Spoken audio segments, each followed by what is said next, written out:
C'est parti pour votre rendez-vous du décryptage de l'actualité. Mesdames et messieurs, bienvenue dans cette émission Perfect Actu qui revient de nouveau pour parler les grandes informations concernant la République démocratique du Congo, et on va revenir de nouveau sur la campagne électorale qui se poursuit. Moïse Katumbi était hier à Kindu.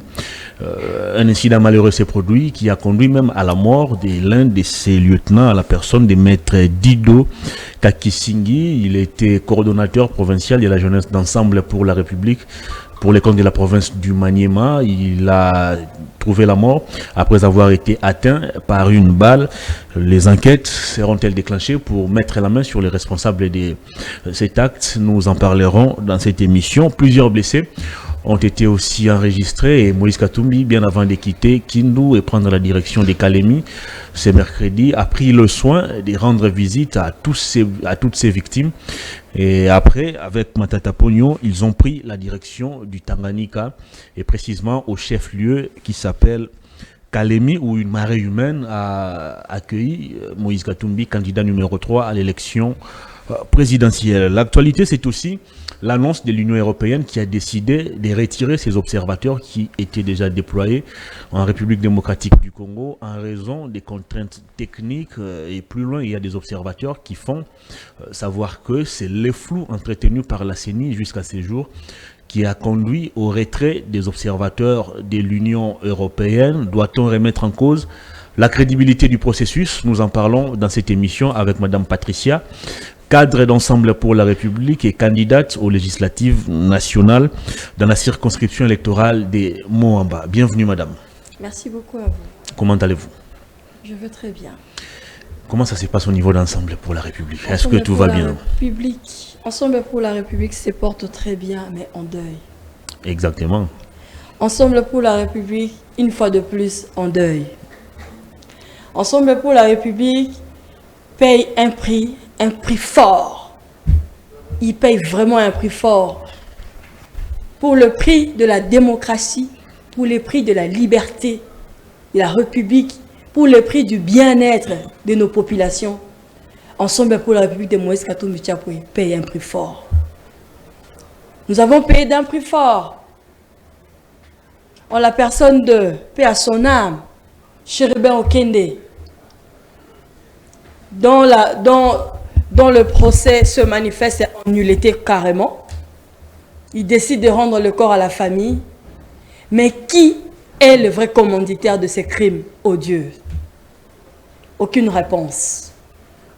Quand l'acte odieux avait eu lieu, nous avons entendu des procureurs, nous avons entendu de responsables de différents services de renseignement. Mais aujourd'hui, je n'entends rien là. Silence. Silence. Qui a commis ces crimes? Qui est le commanditaire? Qui est le bourreau de ce meurtre? Personne. Et aujourd'hui, nous venons de perdre un soldat sur le terrain. On a perdu un soldat qui était là que pour les élections, pour la propagande électorale, pour la campagne. Que pour la campagne, on nous a ravis un soldat. Encore une perte de vies humaines au camp de Moïse Katumbi Tchapwe. Pourquoi Ensemble pour la République? Pourquoi le parti de Moïse Katumbi Tchapwe? Je dis que ce régime est aux abois. Ce régime est aux abois. Voilà pourquoi Ensemble pour la République est attaqué. Mais jusqu'à la perte des vies humaines, là j'en appelle au peuple congolais et à la communauté internationale et nationale. Voyez-vous, frères et sœurs, chers citoyens, chers compatriotes, Ensemble pour la République de Moïse Katumbi Tchapwe paye d'un prix fort. Il paye de la vie des concitoyens. Le sang est versé. Mais que diront-on de l'histoire? L'histoire se souvient du sang versé ou des héros qui tombent sur terrain? Très bien. Merci beaucoup. Est-ce que faut-il craindre pour la sécurité ou la sécurisation de ces différents candidats? Parce que j'ai suivi hier le VPM de l'Intérieur, Peter Kazadi, sur les antennes des Top Congo. Il a été clair, lui, comme VPM de l'Intérieur, il n'est pas censé savoir tout ce qui se passe au niveau de la police. Avoir ces désordres, avoir la manière assez barbare dont les policiers se comportent, faut-il craindre pour la sécurité de ces différents candidats? Et même vous, candidate au niveau de la députation. La voix de Peter Kazadi fait pleurer le peuple congolais. Cette voix de Peter Kazadi résonne dans nos oreilles en disant que la République est sans père de famille. La République est dans la rue. Nous avons la police nationale congolaise sous la juridiction de Peter Kazadi comme ministre de l'Intérieur, si je puis le dire ainsi. Il dit qu'il ne peut pas avoir le contrôle, mon Dieu. À quoi servent tous les services de sécurité? À quoi servent les services de police? À quoi cela sert-il? Se comporte-t-il en candidat? Puisque c'est un ministre sortant. Est-ce un ministre sortant qui parle ou un ministre responsable qui parle? J'en appelle encore une fois de plus au peuple congolais. Si le vice-premier ministre à la charge de l'intérieur, de sécurité du pays, nous dit qu'il ne peut pas être partout. Mais moi, je sais que les oreilles du ministre se retournent auprès de la police nationale. Nous avons un responsable de la police. Où sont-ils? Où sont-ils? Nous avons aujourd'hui des candidats qui sont sur le terrain, qui sont malmenés, dont les affiches placardées sont déchirées. Moi-même, j'en suis déjà victime. Nous avons des collègues qui sont victimes au niveau de Tchango. Ils ont même dit qu'ils ont même traité de femmes en disant que les femmes faisaient partie de Mobondo, juste pour interrompre leur campagne. Juste parce qu'ils avaient l'effigie de Moïse Katumbi Tchapoué. Non, mais quand Peter Kazadi dit cela, moi je pose la question, je lui pose cette question. Il parle en tant que candidat à la députation nationale ou il parle vraiment en tant que personnalité politique qui occupe une fonction politique? Non, il a parlé comme ministre de l'Intérieur. Il a parlé comme ministre de l'Intérieur. Il n'est pas censé contrôler ou connaître tout ce qui se passe au niveau de la police. Il a été clair dans... Il a été clair, donc il a décliné ses responsabilités à la population. Donc il renvoie la population de se sécuriser. Ça, c'est terrible. Donc ça voudrait dire que la République démocratique du Congo, dans chaque province, doivent se dire qu'ils ne peuvent rien attendre de leur ministre de l'Intérieur. Autrement dit, ils ne peuvent rien attendre de la police nationale, qui est une police de proximité, qui est censée sécuriser le citoyen, qui est censée apporter de l'apaisement dans nos maisons. Ils ne le font pas. Cela voudrait dire que c'est un message qu'il a lancé à tous les fauteurs de troubles. Cela voudrait dire que là où vous êtes dans vos coins, je ne saurais vous voir. Faites comme bon vous semble. C'est le message qu'il a passé. C'est désolant. Et ça voudra dire au peuple congolais qu'il est candidat. Réfléchissez bien. Je ne sais pas de quelle circonscription il est, mais en tout cas, peuple congolais, si le vice-premier ministre Peter Kazadi décline ses responsabilités en disant qu'il ne peut pas être partout, je ne vois pas pourquoi vous allez l'élire en tant que député national. Je vous demande de ne pas élire une telle personne. Parce que là, il dit qu'il ne sait pas être partout. Alors moi, je dis que ça ne sera pas un bon député puisqu'il ne saura pas être partout. Très bien. Il est dans la même circonscription électorale que vous. Vous allez devoir vous battre sur terrain. On revient encore. Je lance le message à tous les citoyens de Moamba. Vous avez face à vous un candidat qui vous a délaissé, qui ne vous rassure pas la sécurité. Il ne faut pas élire un tel candidat. Très bien, revenons sur ce qui s'est passé au Maniema. J'ai l'impression comme si cette province devient un fief où tous les désordres doivent se passer. Vous allez vous rappeler, il y a quelques mois, quand Salomon Escadé l'a accompagné de Mike Moukebaï et Maître Laurent Onyemba étaient partis se faire enrôler, les trois, y compris d'autres compatriotes, ont failli perdre la vie. Il y a même certains qui ont trouvé la mort. Un désordre organisé, des gens venus d'on ne sait où se sont pris à ces paisibles compatriotes au point de conduire certains à la mort. Et hier, c'est au tour de Moïse Katumbi de perdre encore un nouveau lieutenant. Et d'après les images qui ont circulé, on voit des policiers tirer sur des personnes venues accueillir Moïse Katumbi. Et des informations laisse entendre que c'était des éléments de la police commis à la garde de la résidence du gouverneur. Et jusqu'à ce jour, le gouverneur n'est pas interpellé. Les policiers ne sont toujours pas interpellés. Alors, qui doit endosser cette responsabilité? D'autant plus que le VPM de l'Intérieur déjà nous dit que lui n'est pas censé contrôler tout ce qui se passe au niveau de la police. Qui doit endosser cette responsabilité? Est-ce que les enquêtes seront-elles déclenchées pour essayer de mettre la main sur les auteurs ou les responsables de ce qui s'est passé? Voilà, ce que je veux dire à cela, je parle en tant que Congolais, en tant que citoyenne. Le vice-premier ministre de l'Intérieur a décliné ses responsabilités. Et le gouverneur de la ville, tout en sachant qu'il n'y aura pas poursuite, tout en sachant qu'il n'y aura pas enquête, et s'il y aura enquête, ces enquêtes ne produiront pas de fruits. Ils le savent. Voilà pourquoi la chose reste comme ça, latente. La chose reste latente sans réponse. Pendant qu'il y a une famille qui pleure, il y a une famille politique qui pleure. Déjà, cette famille politique n'a pas encore séché ses larmes parce que Chéribin Okene n'est pas sous terre. Nous avons aujourd'hui un soldat en personne de Kakisingi. C'est incroyable. Donc l'État congolais, au travers le ministre de l'Intérieur, décline ses responsabilités en tant que responsable de la nation pour garantir la paix et la sécurité. Cela voudra dire qu'en cette période de campagne, il n'y a personne qui peut assurer la sécurité des citoyens. On sous-entend que tous les fauteurs de troubles ont reçu le feu vert. Puisqu'ils ne sauront pas où est-ce qu'il y a trouble, où est-ce qu'il y a mort d'homme. Ils n'en sauront rien. Je suis en larmes, je suis vraiment en consternation avec le peuple, les concitoyens, pardon, mes frères et sœurs de Maniema. Je suis vraiment en train de pleurer avec eux. Pourquoi? Parce que Salomon Idi Kalonda, il est dans une prison militaire, il est malade, il lui a été refusé le droit d'aller prendre dans des conditions appropriées. Salomon Idi Kalonda est quasiment entre la vie et la mort. Il est entre la vie et la mort. Salomon Idi Kalonda est entre la vie et la mort. Aujourd'hui, nous avons Kakisingi qui est mort. Et puis après-demain, ça sera qui? Après-demain, ça sera qui? Ou disons clairement qu'ils visent Moïse Katumbi Tchapoué. Puisqu'ils ne savent pas l'atteindre, ils visent alors ses soldats. Je suis vraiment désolée d'entendre cela. Et puis les gouverneurs ne se dérangent pas. A-t-il même fait lancer un communiqué? Pas du tout. Il n'a même pas échangé avec la communauté. Il n'a même pas parlé avec la police. Je n'ai pas vu de réunion. Je n'ai pas vu de réunion dans ce sens.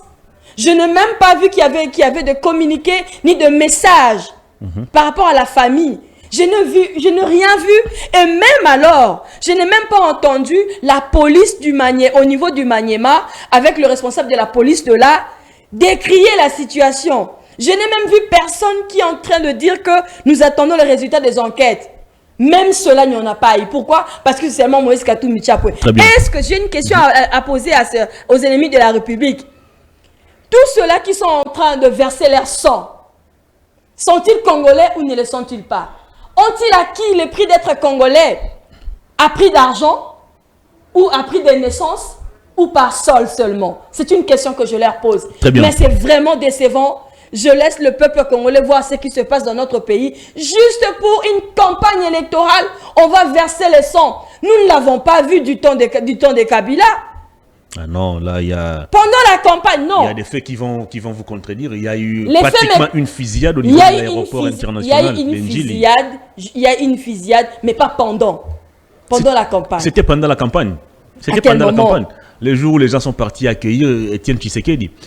Il a été d'abord empêché d'atterrir en Djili, finalement il a atterri en Ndolo.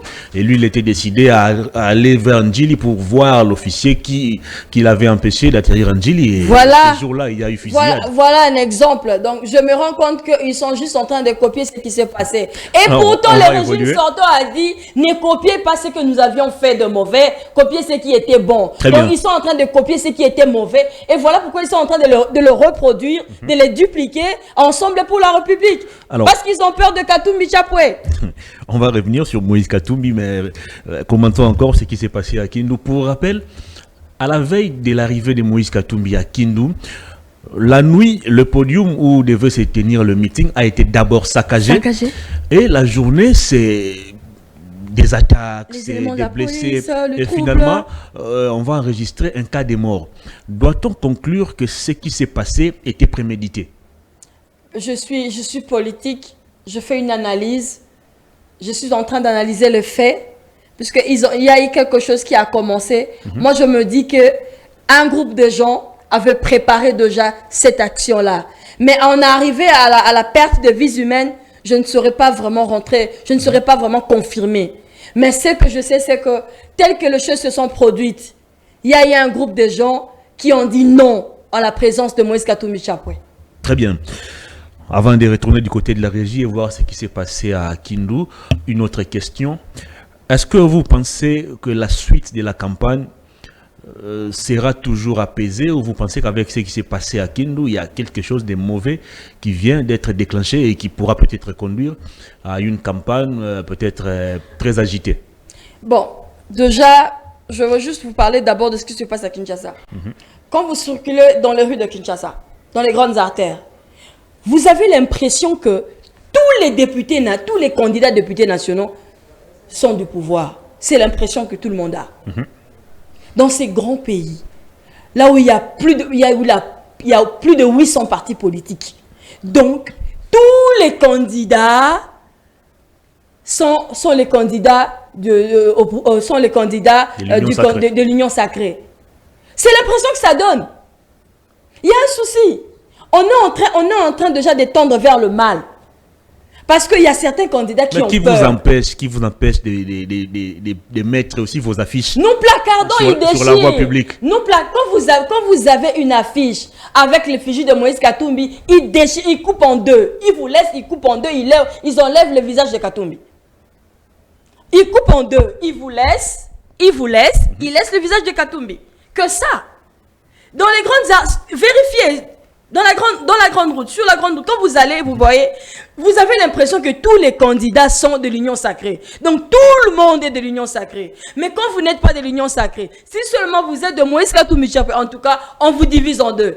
Ils déchirent Katumbi, ils vous laissent. Donc Katumbi n'est pas citoyen, vous êtes citoyen, on vous laisse. Mais ils vous mettent en garde. Rajoutez encore, on va vous les enlever. Très bien.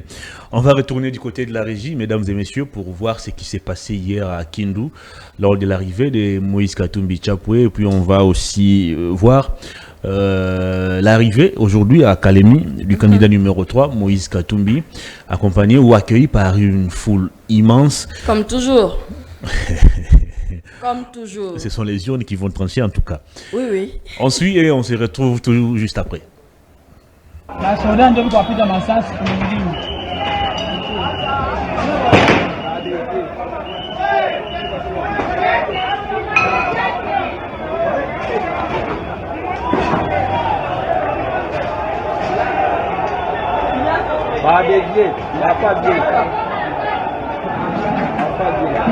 Na soda ndio wapiga masasi.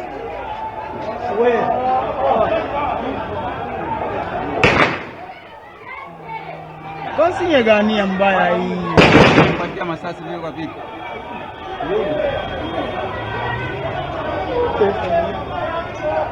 Ule mshia ule. Ya mshia. Ule mmoja tapiga na mshia.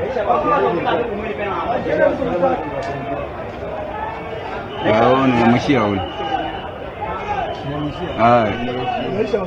Ule mmoja mshia. Voilà, nous sommes à Kalemi, Moïse Katumbi vient de faire un carton plein, Peter Tiani, Élisée Odia. Kalemi est tombé. Les témoins vivants de l'événement, on avance. Kalemi désormais conquise par Moïse Katumbi Chapwe. Kalemi est tombé en route vers d'autres destinations. Le peuple a opté pour le numéro 3 visiblement et on espère que les choses se passeront dignement pour que le Congo soit cette fois-ci honoré et que la voix des Congolais soit respectée dans les urnes. Merci. Vigilance. Libératoire,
Très bien, nous sommes de retour sur ces plateaux pour continuer de décrypter l'actualité. Vous avez suivi les images. Les images ont parlé. À Kalemi.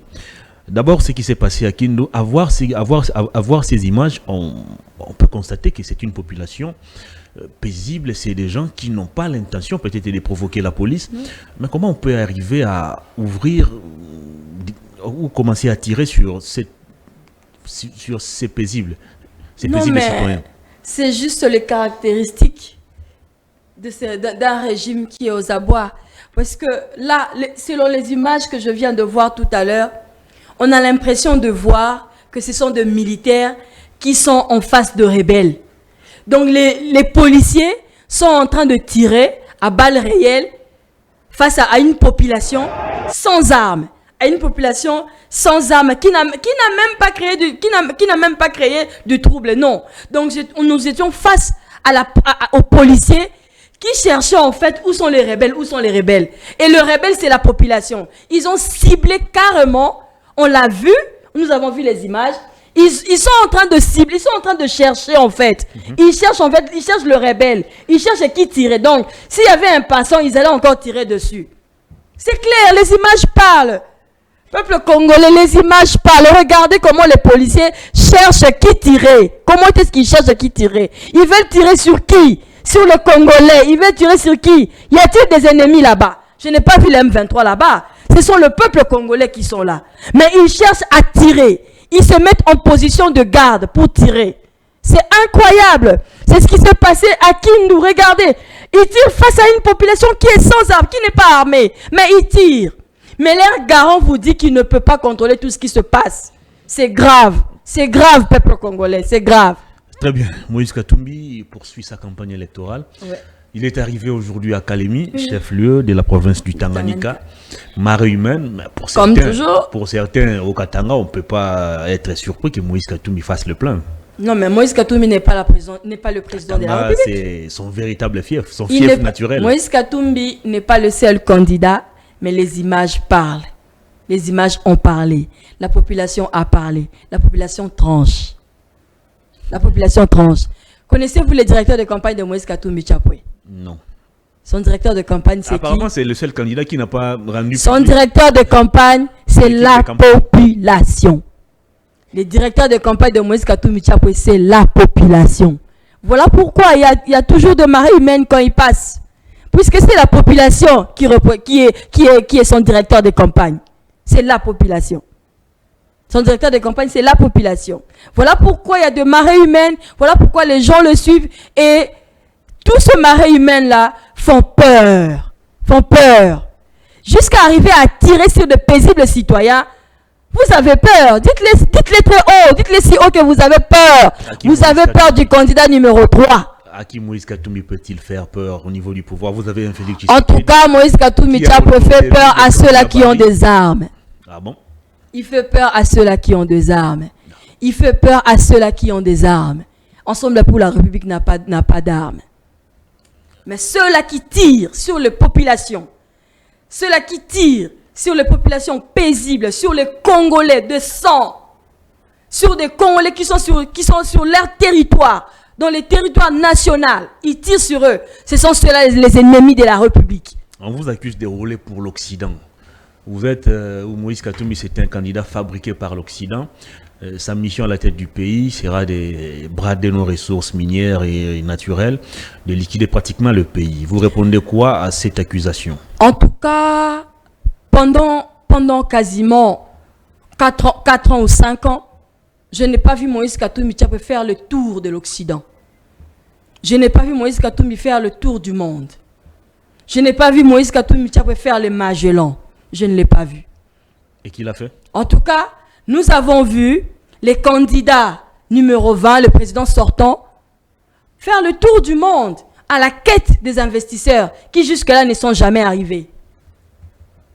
Alors, Moïse Katumbi ne peut même pas être le candidat de l'Occident, puisque Moïse Katumbi il nous l'a dit, il a toujours dit, je suis derrière la population. Il a dit, si je suis aujourd'hui candidat, c'est pour le bien-être de nos populations. C'est pour l'amélioration des conditions de vie de nos populations. Voilà pourquoi j'offre un plan un plan chiffré, bancable, à 141 milliards pour sortir mon peuple de la pauvreté, pour sortir mon peuple de la misère. Moïse Katumbi Chapwe n'est pas un candidat fabriqué par l'Occident. Moïse Katumbi n'est pas parti quémander, n'est pas parti pleurnicher. N'est pas parti pleurnicher sous d'autres cieux, non. Moïse Katumbi Chapwe est resté sur le sol congolais en réfléchissant comment sortir le peuple de la misère. Il a dit, bon, en termes d'exemple, qu'est-ce que je puis faire? Je me mets dans l'agriculture en étant un modèle du développement. Je me mets en agriculture à Kachobwe. Vous allez voir ce que je peux produire avec tout ce que j'aurai comme machine du gouvernement. Mais là, il n'a pas cette machine-là. Il a que sa propre machine. C'est juste un fils du pays qui aime sa république, qui aime ses concitoyens, qui aime ses frères, qui aime ses sœurs congolais. Voilà pourquoi il est en train de faire ce qu'il est en train de faire. Juste si on dit que Moïse Katumbi Chapwe est le candidat de l'Occident, c'est parce qu'il n'y a plus d'arguments. Ils sont à court d'arguments. Ils veulent passer le message au peuple congolais que Moïse Katumbi Chapwe travaille pour les Occidents, il est là pour vendre. Mais non, s'il faut vendre, si on peut parler de personnes qui ont vendu, ce n'est pas Moïse Katumbi Chapwe qui a signé 3 contrats avec le Rwanda. Hein? Ce n'est pas Moïse Katumbi Chapwe qui a signé un contrat avec le Rwanda. Et ce n'est pas Moïse Katumbi Chapwe qui a fait appel à Paul Kagame dans ces pays. Si Paul Kagame a piétiné le sol congolais, c'est avec ce régime. Pourtant, on vous accuse de rouler aussi pour Kagame. Vous êtes incapable, vous, d'Ensemble pour la République et votre... N'avez-vous pas les images où Moïse Katumbi Chapwe... Paul Kagame comme agresseur Moïse de la République démocratique du Congo. Moïse Katumbi Chapwe l'avait cité.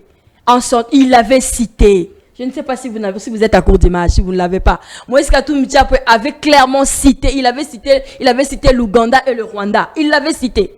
Il a cité l'Ouganda et le Rwanda. Et il a dit clairement dans ce discours, si vous l'avez suivi, il dit, je suis un homme, je n'irai pas pleurer. Si on taque mon pays, je vais réagir de la sorte qu'il n'y ait plus de guerre dans mon pays. Et voilà pourquoi il a dit, je m'engage à mettre fin à cette guerre dans une période de 6 mois. 6 mois, c'est une période dont ceux qui font le projet, ils savent que c'est une période à court terme. N'est-ce pas de la démagogie, pardon? Ce n'est pas de la démagogie. Il sait ce qu'il est en train de dire. Parce que quand on devient président... 6 mois pour une guerre qui dure presque 3... C'est faisable. Pourquoi c'est faisable? En 2006 ou 2011, Jean-Pierre Bemba, candidat président, lors de son discours, il a dit, il s'adressait à la population, il a dit, en 6 mois, je mettrai fin à la guerre. Il l'avait déclaré. Donc, Jean-Pierre Bemba le savait aussi. Alors, Moïse Katumbi aussi le sait.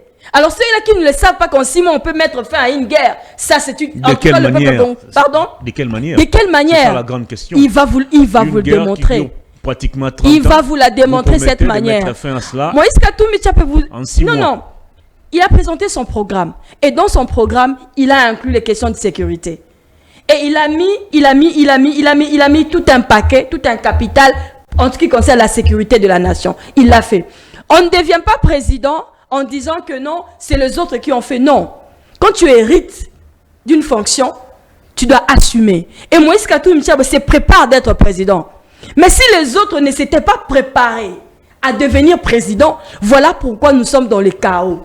Mais Moïse Katumbi Chapwe vous dit non, je ne viendrai pas pour mettre le chaos, je viendrai pour mettre fin au chaos et commencer un nouveau Congo. Et un nouveau Congo est possible. Les richesses, nous les avons. Les bonnes personnes, nous les avons. Les bons acteurs, nous les avons. Les investisseurs crédibles, du point de vue international, ils sont là. Mais s'ils ne sont pas seulement venus maintenant, puisqu'ils ont dit que non, on ne sent qu'il n'y a rien de bon là-bas. Ils attendent. Quand tu auras un fils du pays qui est sérieux comme Moïse Katumbi Chapwe, les investisseurs viendront à flot. Et un Congo nouveau est possible. Je ne fais pas du populisme, je connais l'homme. Très bien. Programme chiffré à 141 milliards de dollars américains sur 5 ans. Comment comptez-vous matérialiser ces programmes dans un environnement qui est gangréné par la corruption, la gabegie financière, le trafic d'influence, l'immoralité? Est-ce que vous allez réussir à mettre en pratique ces programmes? Vous savez, dans ces pays, les institutions existent, les acteurs existent, mais seulement, il n'y a pas de mauvaises troupes, il n'y a que de mauvais chefs. Moïse Katumbi Chapwe promet. Il n'a pas promis, mais il va le faire. Moïse Katumbi Chapwe, ceux-là qui ont eu à travailler avec lui pendant qu'il était encore gouverneur du Katanga, ils ont vu ce qu'il a fait. Et il n'y a qu'un seul gouverneur qui a été plébiscité dans ces pays. Un seul. Si vous en savez, dites-moi. Il n'y a qu'un seul. Moïse Katumbi Chapwe a été plébiscité. On a même demandé aux autres gouverneurs d'aller au Katanga pour suivre le modèle. Et Moïse Katumbi Chapwe a su faire ses preuves. Il l'a suffisamment démontré. Et il vous le dit, avec ce programme chiffré, avec les 4 piliers que je présente dans mon programme, nous allons y arriver. La sécurité, c'est le premier pilier. Et il va y arriver avec la population, avec le peuple congolais. Il va mettre tout son arsenal de bons acteurs, de bons acteurs, et il va vraiment mettre tout ce qu'il faut pour qu'il y ait un Congo nouveau, pour que la RDC regagne le respect qu'il a perdu depuis longtemps. Aujourd'hui, quand vous allez dans un autre pays, vous dites que je suis congolais, les gens se moquent de vous. Quelqu'un même m'a dit, va seulement sur Google, tape seulement président voyageur, tu verras. Alors là, quitte devant moi. Un expatrié me l'a dit il y a 3 jours. Il me dit, tu es congolais? J'étais en train de travailler sur Messenger et sur WhatsApp. Il me dit, vous êtes congolais? Allez seulement sur Google, cliquez seulement président voyageur, vous verrez. Si vous êtes de ces pays-là, non, je ne travaillerai pas avec vous, madame. C'était l'un de mes partenaires, il me l'a dit. Donc, je vous dis qu'on a perdu le respect dans ces pays. Nous avons perdu le respect. Nous avons perdu notre crédibilité. Et aujourd'hui, n'importe qui peut se mettre juste derrière nos frontières, peut se dire que non, cette partie m'appartient, je peux le prendre. Non. Moïse Katumbi Chapwe vous dit, il est respectueux de ses paroles, il est respectueux des accords pour la nation, il est respectueux de ses engagements et il va s'assumer en tant qu'homme et en tant que président quand il le sera. Et il le fera. Avant de parler de votre candidature, faisons d'abord le point sur ces communiqués de l'Union européenne qui a annoncé le retrait de ces observateurs, déjà déployés d'ailleurs sur notre territoire national. Et c'est pour des raisons de contraintes que l'Union européenne a levé l'option de rapatrier ces observateurs. Pourquoi le débat sur la crédibilité du processus électoral continue encore de se poser alors que nous sommes à quelques 2 semaines, je pense, ou 3 semaines de la tenue des élections générales? Selon certaines indiscrétions, le fichier électoral serait inexistant. On rappelle ici plusieurs faits, notamment la production des différentes cartes d'électeurs, l'affichage des listes des électeurs. Tous ces éléments réunis, est-ce que vous croyez encore en la tenue des élections, d'abord dans les délais et après des élections crédibles?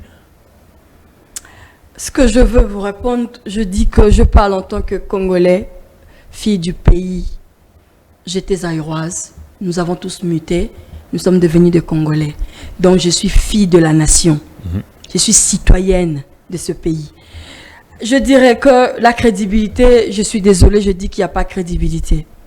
Nous, Ensemble pour la République, nous avons accepté d'aller aux élections puisque Moïse Katumbi Chapwe, avec Ensemble, nous sommes dit que nous n'allons pas abandonner la population. Allons-y. Allons-y, nous n'allons pas abandonner la population. Mais ce qui se passe, c'est comme un enfant qui est en train de faire son devoir, mais il a oublié qu'il fallait faire d'abord les calculs pour bien résoudre l'arithmétique. C'est ce qui se passe. En bon technicien, puisque nous avions besoin d'un technicien à la tête de la CENI, en bon technicien, il devrait d'abord tenir compte de la logistique. Et aujourd'hui, c'est la logistique qui pose problème. Jusqu'à ces jours, à 22 jours, je crois, des élections, si je ne me trompe pas, à 22 jours des élections, nous n'avons pas vu le déploiement de matériel. Et le président de la CENI ne cesse de réclamer 400 millions. Il avait réclamé 300, il dit que ça n'allait pas suffire.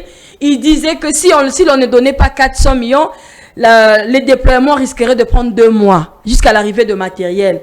Mais entre-temps, on pose la question au monsieur, il dit non, le 20 décembre, il y a élection. Il insiste. Il dit que c'est un homme de parole, il dit qu'il fait confiance avec ses services. Il a même réuni. Son vocabulaire. Exactement. On va le prendre au mot. Il a même réuni tous les candidats présidents. La question était sur la table. À aucun moment il a dit qu'il n'y aura pas élection. Monsieur Denis Kadima, il est face à la population. Je l'ai entendu, il a dit, si le bateau va couler, il ne coulera pas tout seul, il coulera avec tout le monde. Quand il prévoit déjà qu'il y aura un Titanic, moi je dis que non. Quand les gars disent qu'il y aura Titanic, cela voudrait dire qu'il sait déjà que son processus électoral étant biaisé, faut pas faire étant dire non au président de crédible. la CENI, c'est qu'il n'a pas dit. Non, il a dit. Non, mais vous pouvez reprendre les images. Il n'a pas annoncé. Il a dit, si les bateaux coulent, nous coulerons ensemble. Une manière pour lui de vous interpeller, afin de prendre au sérieux. Il n'a pas assez de douaniers. Je dis juste que le gars avait peur, le monsieur avait peur. Il a peur de ne pas respecter sa parole face aux Congolais. Mais il y a une chose. Dans ces pays, les gens ne respectent pas la population congolaise. Mais la population n'est pas dupe. Il a dit le 20 décembre. Nous attendons le 20 décembre. Il l'a dit. À 22 jours des élections, il n'y a pas de déploiement de matériel. Il n'y a pas de déploiement de matériel. Les agents qui doivent travailler dans les différents bureaux, jusque-là, ils n'ont pas encore fait les briefings, les débriefings. Ils sont formés. Ils sont formés, oui. Ils sont en train d'être formés. Ils sont en train d'être formés, oui, ça je l'ai vu. Au Tanganyika, on a lancé la formation exactement. hier, je pense. Ils sont en formation. Mais après la formation, il y a une session qu'on appelle briefing. Cette session-là doit se tenir. Mais quand? Nous avons 26 provinces, 145 territoires. À quel moment il va assurer le déploiement de tous ces matériels? À quel moment le matériel va quitter Mirou, je pense, la société Mirou, la Corée du Sud, et arriver en RDC? À quel moment? Ça sera par voie aérienne ou par voie maritime? Je me pose la question de savoir cela. Mais comme M. Kadima tient, et il tient à nous dire que le 20 décembre, il y aura élection, il sera face au peuple congolais. En tout cas, il sera face au grand rendez-vous de la nation. La position de l'Union européenne ne vient-elle pas renforcer la thèse selon laquelle le processus électoral actuel n'est pas crédible? Je vous ai dit tout à l'heure que le processus, il est biaisé et il n'est pas crédible. Mais pourquoi avez-vous accepté d'y aller? Je ne cesse de vous le dire tout à l'heure. Je vous l'ai dit depuis tout à l'heure que nous avons accepté d'y aller pour ne pas abandonner la population. Parce que la population allait dire, bon, Moïse Katumbi Tchapa aussi n'est pas parti, ils nous ont laissés et tout. Moïse Katumbi Tchapa a dit non, on n'abandonne pas la population, allons-y. C'est eux qui dirigent ma campagne et je les accompagne. Comme le gars a dit qu'il y aurait élection, on va y aller. On a dit que le fichier électoral n'était pas crédible. On a dit qu'il fallait qu'il y ait... l'OIF. Ils ont refusé l'OIF. Ils ont préféré que ce soit les copains qui viennent faire le travail. Alors les copains ont fait le travail, ils ont produit un travail de 300 pages. Et un travail de 300 pages, ils l'ont fait en moins de temps, en moins de 3 mois. 5 jours. Ils l'ont fait en 5 jours. Ils ont analysé les fichiers d'une république comme la RDC en 5 jours. Un travail que les copains ont fait. Et ils ont constaté que les fichiers étaient fiables. Oui. Puisqu'ils étaient qu'à 5, les travail était énorme. À 5, qu'est-ce qu'ils allaient faire? Ils ont fait des conclusions bâclées et ils ont présenté un rapport de 300 pages. Et au bout du compte, on se rend compte que ces rapports, ils n'étaient pas du tout fiables.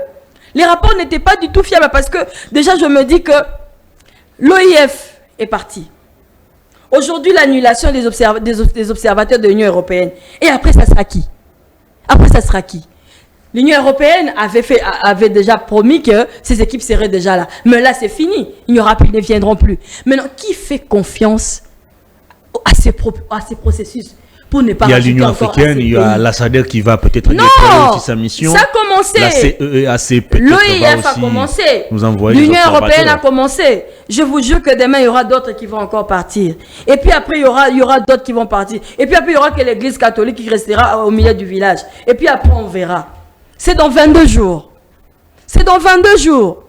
C'est dans 22 jours. Mais jusqu'à ces jours, nous n'avons pas entendu une déclaration de la CENI nous disant que, étant donné que, compte tenu de, nous pourrions de, entendons-nous, discutons de, je n'ai pas vu cela. Alors, c'est ce que moi je dis, Denis Kadima, il est face à toute une république. Denis Kadima martèle qui a bel et bien le fichier électoral, l'affichage des listes des électeurs se fera incessamment. La carte d'électeur, aujourd'hui, il y a des duplicata qui sont remis. Parlons des cartes d'électeurs. Je suis candidate dans la circonscription de Moamba.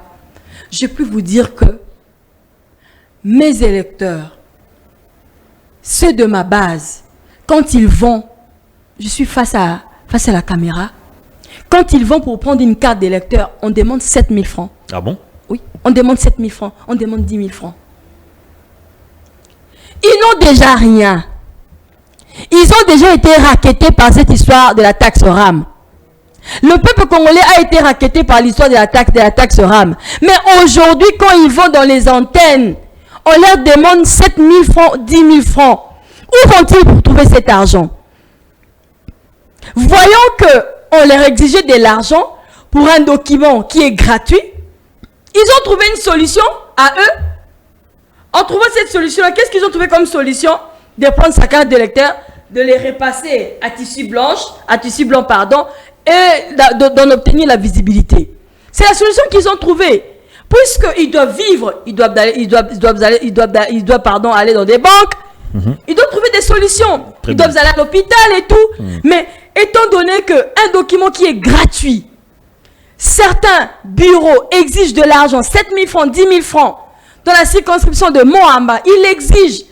Et du coup, que va faire le peuple? Le peuple se prend en charge, il brûle leurs cartes.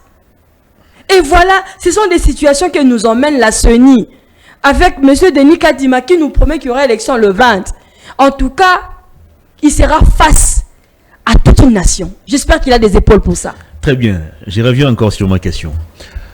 Denis Kadima martèle qu'il y aura élection dans le délai. Le glissement n'est pas le vocabulaire de la CENI. Le fichier électoral existe et c'est un fichier fiable. On va afficher les différentes listes. Les problèmes liés à la carte d'électeur est en train d'être réglé. Mais de l'autre, vous avez quand même des observateurs qui estiment que le fichier n'existe pas, que la tenue des élections dans le délai devient de plus en plus compliquée. Et le cardinal s'invite aussi dans ces débats pour dire que la tenue des élections, en tout cas, c'est vraiment incertain et hypothétique. Et il lance même un message aux jeunes d'être vigilants parce qu'il se peut que des incidents malheureux puissent se produire dans les jours qui viennent. En qui les Congolais doivent faire confiance? Est-ce à la CENI, qui est la seule institution qui a le monopole de nous organiser les élections, ou les Congolais doivent suivre ce qui se raconte au niveau de l'opposition, de l'Union européenne, de l'Église catholique? En bon républicaine, je dirais ceci. Nous sommes appelés à respecter le texte légaux. Nous sommes appelés à respecter la loi, la constitution. Que nous dit nos textes? Nos textes nous disent qu'il y aura élection le 20 décembre. Il n'y a pas eu concertation ou accord entre les acteurs pour dire qu'il n'y aura pas élection le 20 décembre. La personne qui a la gérance de la CENI nous confirme qu'il y aura élection le 20 décembre. Nous restons sereins vis-à-vis de nos textes. Très bien. On a terminé l'émission. En 1 minute, je vous donne la possibilité de vous adresser au public. La seule question, pourquoi les Congolais doivent faire confiance et voter Moïse Katumbi comme président de la République, et pourquoi les Congolais doivent vous voter comme député national? Merci beaucoup. Chers frères et sœurs, chers citoyens, chers camarades, pourquoi vous devez faire confiance à Moïse Katumbi Chapwe? Moïse Katumbi Chapwe a fait ses preuves. Il l'a suffisamment démontré. Quand il était encore gouverneur du Katanga, il a fait ses preuves. Il a su développer l'économie du Haut-Katanga. Une seule chose, c'est le seul gouverneur qui a été plébiscité. C'est le seul gouverneur qui a été ovationné en son temps. Et tous les autres gouverneurs, il leur a été demandé de passer dans les Katanga pour prendre des cours auprès de Moïse Katumbi Chapwe. Moïse Katumbi Chapwe, en étant citoyen congolais, il est en train de travailler au service de la population. Il offre de l'emploi à plus d'un. Il accorde, en tant que mécène, il a fait plus. À chaque événement malheureux dans ces pays, Moïse Katumbi Chapwe a toujours répondu présent pour le bien-être de nos populations. La preuve en est qu'il a réfléchi au-delà même. Il a mis en place un programme qui prend en compte tout le besoin de la population. Il a mis en place un programme qui répond à tout ce qui est la misère du pays, pour redorer l'image du pays. Il y a des indicateurs dont je n'ai pas le temps de vous les démontrer, puisque ce n'est pas des indicateurs que nous devons croire. Le programme de Moïse Katumbi Chapwe est clair et il est faisable. Les preuves que vous voulez voir, Il l'a fait dans le Katanga. Même pendant sa campagne, il est en train de réaliser ce qui n'a pas été réalisé par le gouvernement. Il est en train de le faire. Vous avez vu ce qu'il a fait, au Nord Kivu. Il l'a fait, le gouvernement ne l'a pas fait. Moïse Katumbi Chapwe assure même la prise en charge de certains militaires qui sont au front, de blessés de guerre, de ceux-là qui manquent d'abri. Il le fait. Chuter. Pour chuter, je parlerai de moi en tant que citoyenne. Je suis candidate numéro 393 à la circonscription de Moamba. Nous avons 5 communes. Nous avons la commune de Limete avec ses 14 quartiers. Insalubrité incroyable. Insécurité incroyable. Nous avons la commune de Kisanso avec ses 17 quartiers. Les inondations incroyables. Ensablement incroyable. Nous avons la commune de Matete. Insalubrité. Il n'y a pas de caniveau. Pas de curage d'eau. Les bourgmestres, ils dorment. Ils se disent que tout va bien. Nous avons la commune de Lemba. Incroyable avec ces 13 quartiers, rien ne va. Le chef de quartier, les chefs de rue se plaignent, ils disent qu'ils ne sont pas pris en compte. Alors que mon combat à moi à l'hémicycle, c'est l'autonomisation moteur du développement à travers les jeunes et les femmes. Pourquoi? À travers le 3e pilier d'ensemble pour la République et la transformation du capital humain, mon programme s'articule là-bas pour pouvoir travailler dans les petites et moyennes entreprises en octroyant des crédits avec des taux dégressifs, des crédits agricoles à des PTM formels et informels pour que l'économie de nos communes aille de l'avant pour assurer le bien-être de nos populations. Voici mon programme. 393 Moamba. Merci beaucoup. Grand merci à vous, Madame Patricia, pour votre passage. Merci beaucoup. Ça n'est fini, mesdames et messieurs. J'avais reçu pour vous Madame Patricia. Elle est d'Ensemble pour la République, candidate aux législatives au niveau des Moamba. Et avec elle, nous avons passé en revue les différentes questions liées à l'actualité. Je vous retrouve très prochainement. Au revoir. Merci beaucoup.